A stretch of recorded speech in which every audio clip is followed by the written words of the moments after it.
We come to questions to the Deputy Prime Minister. I call Stephen Bonner on a closed question. Question number 1, Mr. Speaker. Deputy Prime Minister. Mr. Speaker, I have been asked to reply. Global oil prices have remained largely stable this year. This has not changed following the announcement of additional production cuts by Saudi Arabia and Russia. We expect the impact of the cuts will be mitigated by the increase in supply from other producers and a decrease in global oil demand, as we have seen previously. Stephen Bonner. Speaker, if we want to insulate ourselves from future price rises, then we need to invest in a greener future. The United States gets it. They've committed $370 billion on net zero energies. The EU, they get it. They're set to match that figure. And in Scotland, we get it. We have the ambition to lead the world on renewable energy. We have the energy, but we do not have the power. So why is Westminster trying to block Scotland's path to a safer, greener future? Deputy Prime Minister. Well, Mr. Speaker, we of course will continue to invest in renewables, but I would say to the party opposite, we should also invest in our energy independence, and that means investing in the North Sea. If we fail to invest in the North Sea, we'll be more reliant on foreign producers and we will have higher carbon emissions as we import from elsewhere. Craig McKinley. Question 2, Mr. Speaker. Deputy Prime Minister. Thank you, Mr. Speaker. Mr. Speaker, my right honourable friend, the Prime Minister, is in Vilnius attending the NATO summit. This summit is an opportunity to build on the work we have done over the past year, strengthening NATO and supporting Ukraine. Mr. Speaker, in addition to my meetings in this House, I shall have further such meetings later today. McKinley. Mr. Speaker, New Labour's old mantra used to be education, education, education. Its new one seems to be tax education, tax education, tax education. Does the Deputy Prime Minister share my disgust at Labour's plans to tax education and choice, which could lead to 40,000 pupils being sent into the state sector with the cost to the taxpayer? I have a number of English language schools in my constituency, and they are concerned that this will apply to them as well as tuition, out-of-hours tuition, and sports training additionally. Does the Deputy Prime Minister object to these measures as strongly as I do? Deputy Prime Minister. Yes, well, once again, we have seen from the Labour Party them putting the politics of envy above the interests of children in this country. And as my honourable friend rightly highlights, recent analysis shows this could lead to over 40,000 pupils leaving the schools they're in, placing further burdens on existing schools and costing £300 million. We now come to the Deputy Leader of the Opposition, Angela Rayner. Thank you, Mr. Speaker. And I know you're a keen historian, so I looked up the last time a Prime Minister missed 2 sessions in a row with other engagements, which was March 1996. And I'm very proud to be filling the boots of Lord John Prescott. But I think it's safe to say he's no Heseltine, Mr. Speaker. Why is it John Prescott asked that in Tory Britain, tens of thousands of families are facing repossession, negative equity and homelessness? And can he tell us, 27 years later, why I'm having to ask the same question? Deputy Prime Minister. Well, clearly the right honourable lady did not listen to my previous comments. The Prime Minister is at NATO. Of course, that wouldn't be a problem if she'd had her way. Her old boss wanted to abandon Ukraine, abolish the army and withdraw from NATO, and he certainly wouldn't be going to any summit, Mr. Speaker.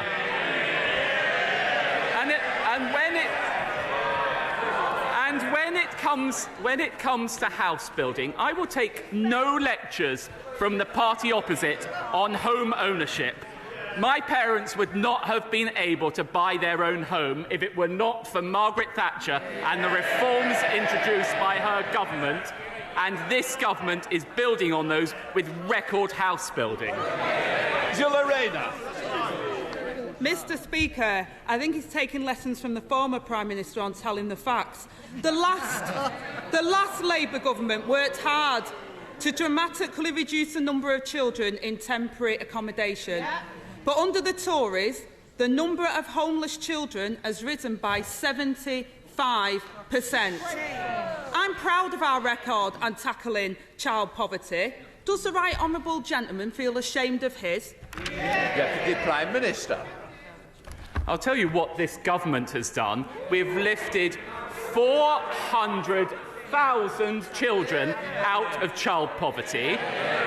We have introduced the national living wage, something the party opposite totally failed to do, and increased the national living wage by the largest amount ever, meaning £1,800 for working people, and cutting their taxes by doubling the personal allowance.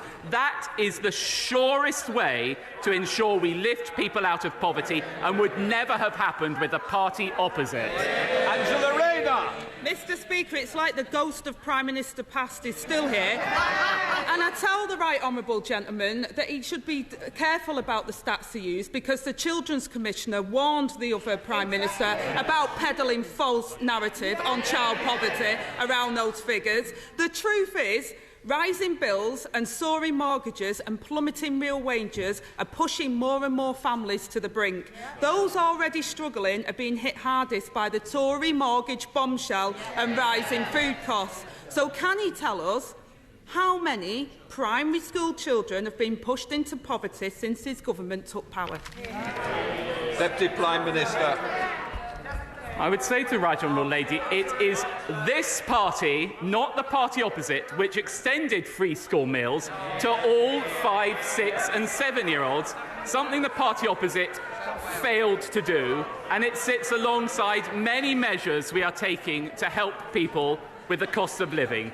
We are paying half of families' energy bills last winter, funded by our 75% windfall tax, freezing fuel duty, helping families with childcare, and delivering on our pledge to reduce the debt.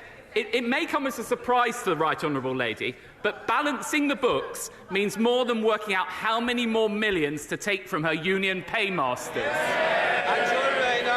Mr. Speaker, once again, he talks about balancing the books. His party crashed the economy, and he seems to be completely oblivious to what it's like for working people in this country at the moment. New research out today shows that 400,000 more primary school-aged children are growing up in poverty since his government came to office. Why does he think that is? Deputy Prime Minister. I will take absolutely no lectures whatsoever from the party opposite about how we help children in the most need. It is record investment from this government in education, £2 billion more this year, £2 billion next year, which is giving those very children the best possible start in life, ensuring that we have the highest reading standards in the Western world. And I have to say to the honourable lady, listen, her leader says he hates tree huggers. They seem very keen on hugging that magic money tree. Angela Rayner.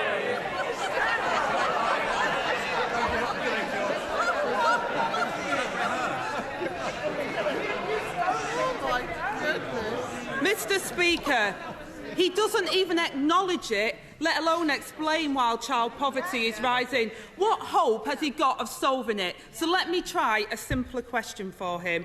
How many kids don't have a permanent address today compared to when Labour left office in 2010? Deputy Prime Minister. We can exchange all these numbers across the dispatch box.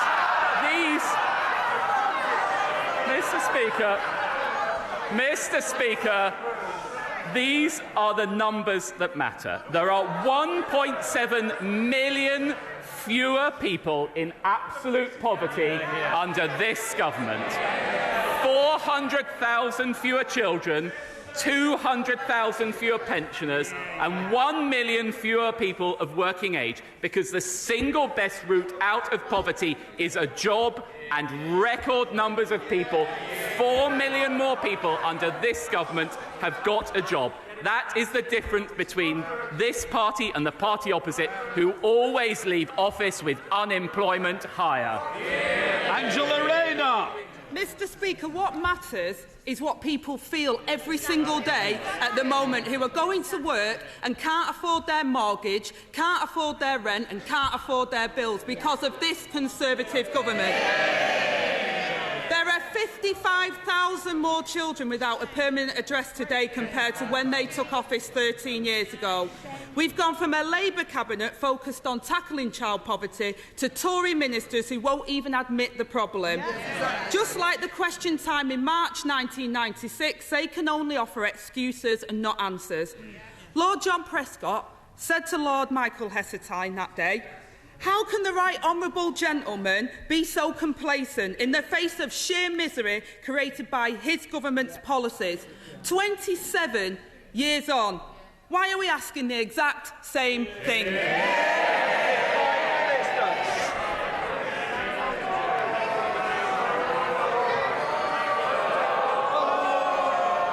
There will be more if we carry on. Come on, Deputy Prime. Mr. Speaker, I know there's a reshuffle coming up on the other side, but this audition for John Prescott's old job is just getting a little bit hackneyed. It is this government that has lifted 400,000 children out of poverty. The party opposite, I hear the right lady, claiming to be the party of working people, but under their policies, people can't even get to work. They support Just Stop Oil protesters blocking our roads. They support their union paymasters stopping our trains. And, of course, they support the hated ULEZ stopping cars across our capital. While Conservatives get Britain moving, Labour are standing in everyone's way.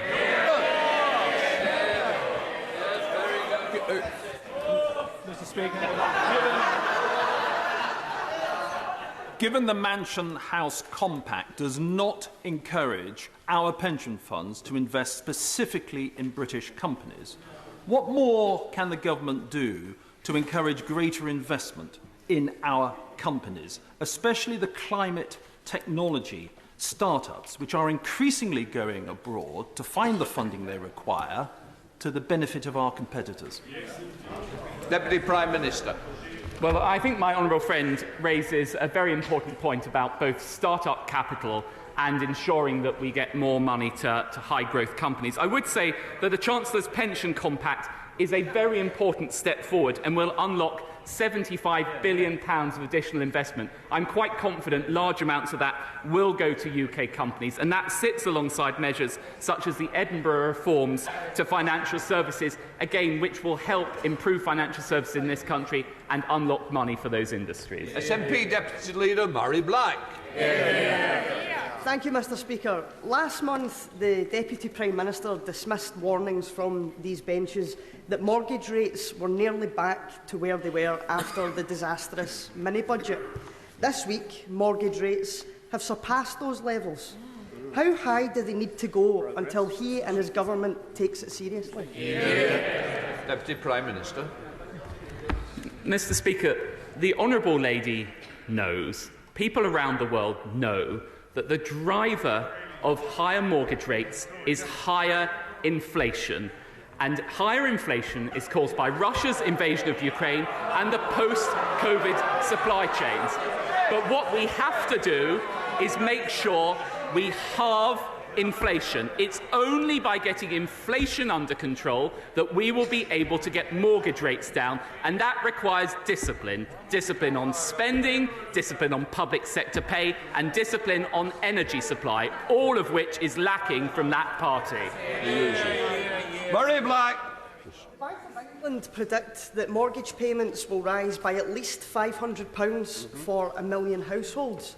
The Prime Minister says that people need to hold their nerve. The Chancellor said just last night that mortgage holders should just shop around. Speaking of his own party, the member for South West Devon said, if the circus doesn't stop by Christmas, it's over. Does the Deputy Prime Minister understand that people can't afford to wait until Christmas and that they need help right now? Deputy Prime Minister. Mr. Speaker, the fundamental thing we have to do is to halve inflation. That is an approach that the IMF, quote, strongly endorses because higher inflation drives higher mortgage rates. But that's not all we are doing. With the mortgage charter, signed up by 90% of mortgage providers, we are giving people help to extend their terms, to go interest only, and to reduce their monthly payments. Now, that action is supported by Martin Lewis, a real money-saving expert, unlike the big spenders on those benches. Stevenson. Last year I visited Abbeyfield House in Wentzfield and I was impressed by this model of assisted living for older people that gave them the independence of a self-contained flat but the ability to eat and socialise together. I was deeply concerned to hear that a consultation is underway to close the Abbeyfield House in Wentzfield, and I went back to speak to older people. They unanimously want to stay there. Abbeyfield is a charity. His Majesty the King has been patron for 40 years now. It cannot meet the cost of updating the estate to meet environmental standards. Will my right honourable friends meet with me to see what support government can offer to Abbeyfield so that my residents don't have to leave the homes they love? Well, Mr. Speaker, of course, I'm very happy to give my honourable friend that assurance. I would note that we have provided £7.5 billion of additional funding for social care and discharge, and specifically on energy. We have got an energy advice service to support smaller businesses, and we'll be piloting new audit and grant schemes which may also help. Ed Davey. Thank you, Mr. Speaker. In January, Emily booked an appointment with a local dentist in Chard, Somerset, for the 14th of June, only to be told by a neighbour at the end of May that the surgery had closed in April. Emily no longer has a dentist. All the remaining surgeries aren't taking on any new patients. Emily doesn't know what to do. So can the Deputy Prime Minister tell Emily and millions of people like her when can they get an appointment with a local NHS dentist? Deputy Prime Minister. Well, the right honourable gentleman may have missed, but our NHS workforce plan is investing an extra £2.4 billion into training and retaining crucial NHS staff, including dentists and GPs. And actually, the number of dentists will rise by 40%. And I would say to people across that constituency that the best way they can ensure better services for their NHS is to vote for Faye Purbrick, the Conservative candidate. Charles. Mr. Speaker, could the Deputy Prime Minister let us know when we can expect allocations from the Levelling Up Fund round 3? And when it comes, will it be true to the Prime Minister's pledge that all parts of the country will benefit, including the South East and most particularly the very deserving town of Andover?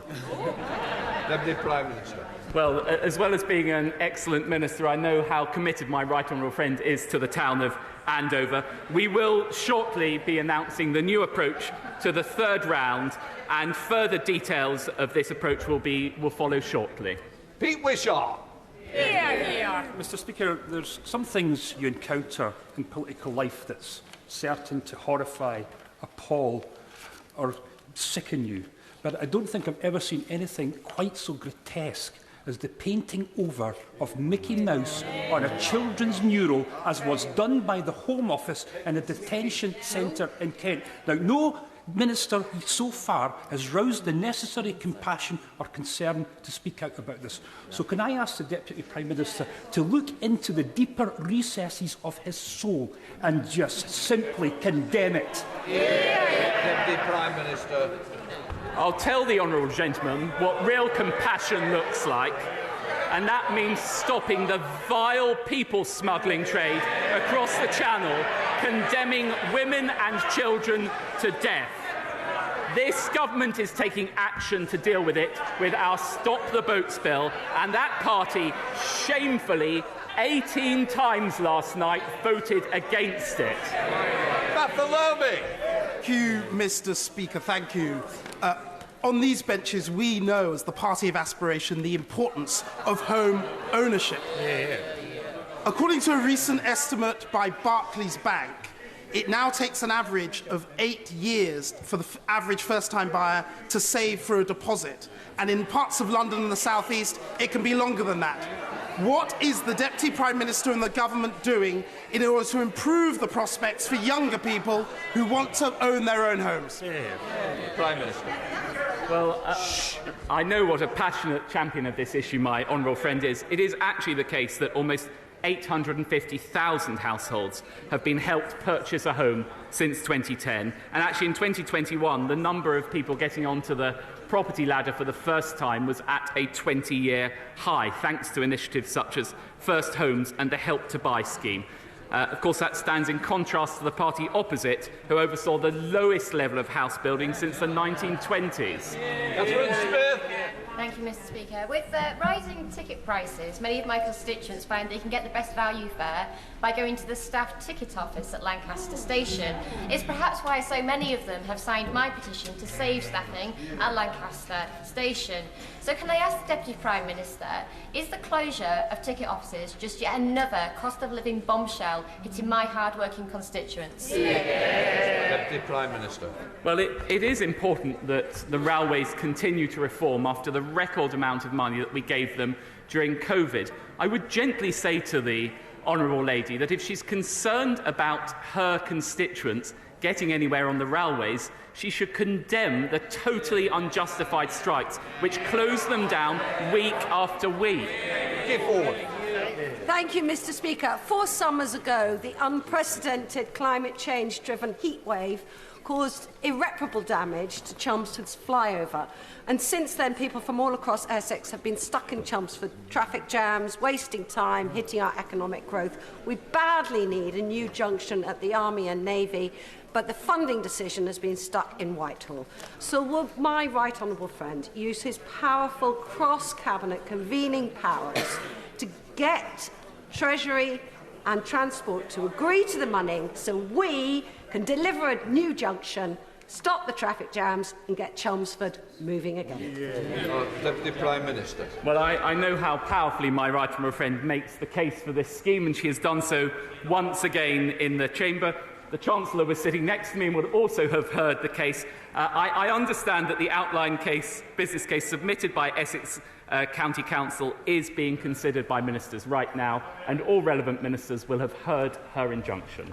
Castle. Scottish Ambulance Service statistics showed an increase in hypothermic call-outs of over 30% across Scotland last winter and a staggering 84% in the north in December. Whilst fuel calls have fallen slightly, food and other costs have risen exponentially. To end the perversity of energy-rich Scotland seeing 1/3 of Scots in fuel poverty and literally freezing, when will the government bring in a social tariff to ensure that the poor and vulnerable can get through this winter without calling out the ambulance service because they're freezing? Deputy Prime Minister. Well, as my right honourable friend, the Chancellor, set out in the autumn statement, we are exploring the best approach to consumer protection from April 2024 as part of wider retail market reforms. I would just reiterate to the honourable gentleman that this winter we paid half of energy bills in Scotland. That was thanks to the strength of our union. Thank you, Mr. Speaker. Can I remind the Deputy Prime Minister and the House that yesterday was National Remembering Srebrenica Day? But may I particularly point out a little-known fact, that British soldiers took out about 2,000 civilians in April 1993 from Srebrenica. Those British soldiers were B Squadron, the 9th 12th Lancers, not widely known, but those 2,000 people from B Squadron were actually under my command, and they saved a huge number of lives by taking them out. And they, too, should be remembered for their very gallant actions, because it was very dangerous. Deputy Prime Minister. Well, I pay tribute to my right honourable and gallant friend, and to all of those who he commanded in the 1990s. We must honour the memory of those killed and pay tribute to the extraordinary courage shown by their families, by survivors and all those members of our armed forces who served so gallantly in that situation. Williams. In the Welsh Affairs Committee, my honourable friend for Ceredigion asked the Chief Secretary to the Treasury about the varying comparability factors for Wales, for Crossrail, for Thameslink and for HS2. Yeah. His answer began with, "You are dragging me into quite complex technical details." And then he gave no complex technical details. I'm sure that the people of Wales would be delighted to tackle any complex technical details were the Deputy Prime Minister to explain to the House why we are paying £5 billion for a white elephant in HS2, which by now comes nowhere near our country. Prime Minister. Well, it is thanks to the strength of our United Kingdom that record sums are going to Wales under the Barnett consequentials. Indeed, in the spring budget, we increased devolved administration funding by £630 million. That included £180 million for the Welsh Government. So we're ensuring resources are going to Wales so they can enhance their transport infrastructure. Duncan Baker. Thank you, Mr. Speaker. If it wasn't so serious, it would be comical. However, in Horning on the Norfolk Broads, I have a whole area totally cut off from having a mobile signal, wait for it, until August, because of nesting seagulls taking up residency in the new telecoms mast. Gulls are protected, the nest can't be moved, but let's say a family holidaying on the Norfolk Broads gets into distress this summer, they will not be able to make an emergency call, which could be life-threatening. Would the Deputy Prime Minister please help me call on Natural England to be sensible and make sure that for public safety reasons we can get a mobile phone mast working in a prime holiday location?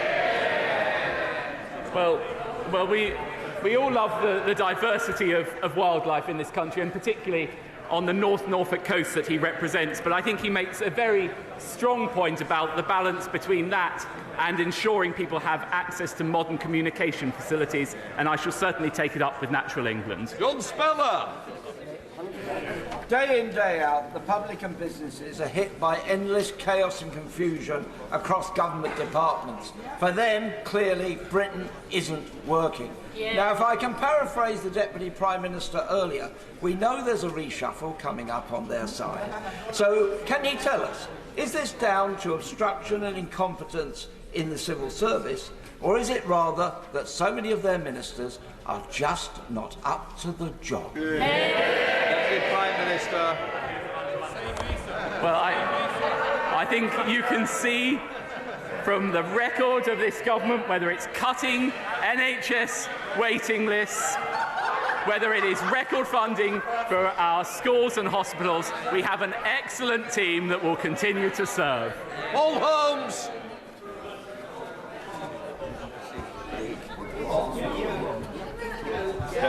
Thank you, Mr. Speaker. Last week we all celebrated the 75th anniversary of the NHS. You may not be aware, but it's also the 75th anniversary of Newton Aycliffe, a new town in my constituency, designed by William Beveridge. Could I ask the Prime Minister, to ask his honourable friend, the Prime Minister, to come and visit me as his constituency neighbour and celebrate these 75 years and indeed the 60 years of the community newspaper provided by the Howarth family? Deputy Prime Minister. Well, I'm afraid I can't speak to the Prime Minister's diary, although I will make representations. I would be delighted to visit his constituency if he wishes me to attend instead.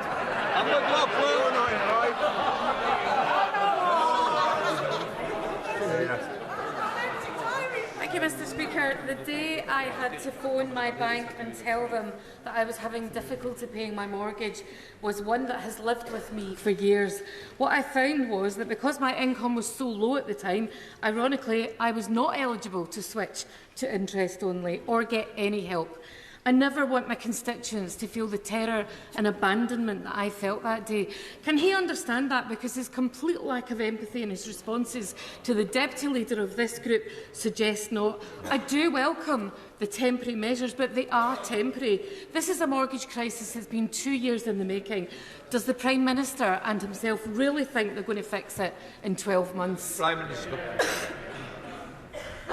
Well, of course, it's deeply, deeply disturbing, upsetting and worrying for anyone to contemplate losing their home. That is exactly why my right honourable friend, the Chancellor, has introduced the Mortgage Charter, now signed up by 90% of the mortgage market, which will provide support for people. In addition to that, I would say that after 3 months, people on universal credit can also apply for further support. Jonathan Gullis. Thank you, Mr. Speaker. A government survey has shown that 75% of British businesses support improvements to the UK's sick pay system. And yesterday, my right honourable friend, the member for South Swindon, launched a report alongside WY Economics and the Centre for Progressive Change with ideas on how that could be done. So will my honourable friend make sure that we get a meeting with the Chancellor to see what ideas can be put ahead of the autumn budget, which will also have an economic boost of £4 billion to the UK economy? Deputy Prime Minister. Well, my honourable friend, as ever, has made a very strong case. The Chancellor is sitting next to me, and I'm quite sure he would be delighted to meet with him. Dan Carden. Thank you, Mr. Speaker. The forced isolation of people in care homes and hospitals from their loved ones since the beginning of the pandemic and its terrible consequences, as well as the many who died alone, has left a profound trauma. We've learned the hard way that the care of a loved one is not an optional extra, it's a central part of dignified care. My Care Supporters Bill would guarantee this fundamental right. And while the government recognises there's a problem, its recently announced consultation relates to visiting and not a legal right to a care supporter at all times. So would the Deputy Prime Minister speak to the Prime Minister about bringing forward legislation in the next King's Speech? Deputy Prime Minister. Well, I think the honourable gentleman is right to highlight the need for care supporters to be able to have that kind of access, and I will take away the points that he has raised and raise them with my ministerial colleagues. Karen Bradley. Thank you very much, Mr. Speaker. You know the value of interparliamentary relations, and in particular the Interparliamentary Union, which was founded nearly 135 years ago in this place. And we are very honoured this week to be joined by the President of the Interparliamentary Union, Mr. Duarte Pacheco. Would my right honourable friend join his campaign to get the USA to rejoin this very important international organisation? Question. Well, as my right honourable friend knows, the United Kingdom was a founding member of the Interparliamentary Union, and I would very much like the United States to rejoin, and I'm very happy to help make that case. We're a Hobhouse. Thank you, Mr. Speaker. Not a day goes by without serious sexual harassment allegations in organisations up and down the country. My private member's bill on workplace protection from harassment could go a long way to address some of these serious issues, and indeed the bill has full government support. However, it is currently stuck in the other place. But a compromise is now in sight to amend the bill so that it can pass through the House of Lords. Our rules require that any amendment made in the House of Lords needs to come back to the House of Commons. Will he ensure that a small amount of government time is made available in this place between now and the end of the parliamentary session to ensure that this important bill will become law? Deputy Prime Minister. Well, as the honourable lady knows, we have supported the bill, we are working on the bill, and my right honourable friend, the Equalities Minister, is very happy to meet with the honourable lady to discuss the measures further. That completes Deputy Prime Minister's question. Just let the room clear a little.